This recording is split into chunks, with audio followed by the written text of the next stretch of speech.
Hi there, my name is Shovan Bhatia, and I'm excited to share our recent work in evaluating the impact of perilesional heatsink structures on ablation volumes in laser interstitial thermal therapy for brain metastasis.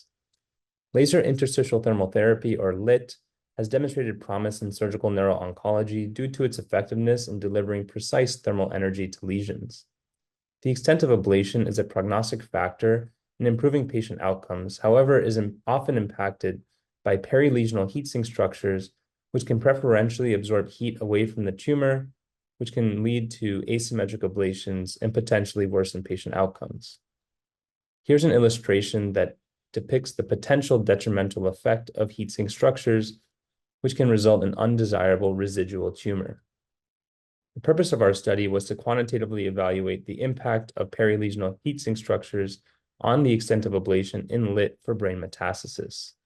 We queried our comprehensive database for brain metastasis and found 27 procedures for 22 unique patients fit the inclusion criteria.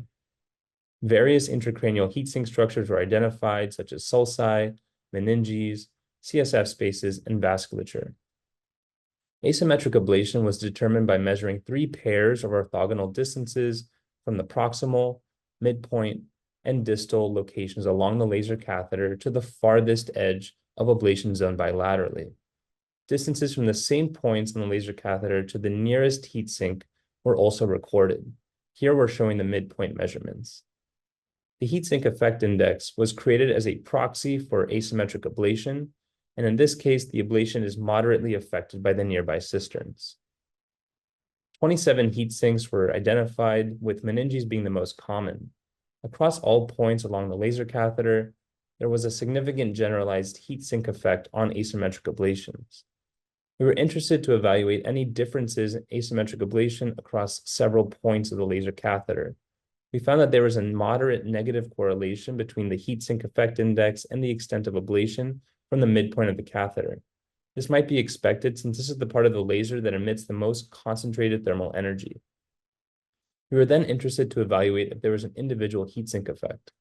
Although we were unable to extrapolate any differences because of the limited sample size, we found that from the midpoint, CSF spaces trended towards higher degrees of asymmetric ablations. Finally, we performed an ROC analysis to determine a cutoff threshold for the proximity to the closest heatsink. This showed that laser fibers placed within 13.3 millimeters of a heatsink are at the highest risk of asymmetric ablation. This novel quantitative analysis shows that perilesional heatsink structures contribute to asymmetric ablations, CSF spaces trended towards higher degrees of asymmetric ablations, and most importantly, neurosurgeons might anticipate asymmetric ablations preoperatively if heatsinks are located within 13.3 millimeters of the laser probe. Finally, LIT is an evolving therapy in neurosurgery, and these preliminary findings may guide surgical decision-making in LIT for brain metastasis. Thank you very much.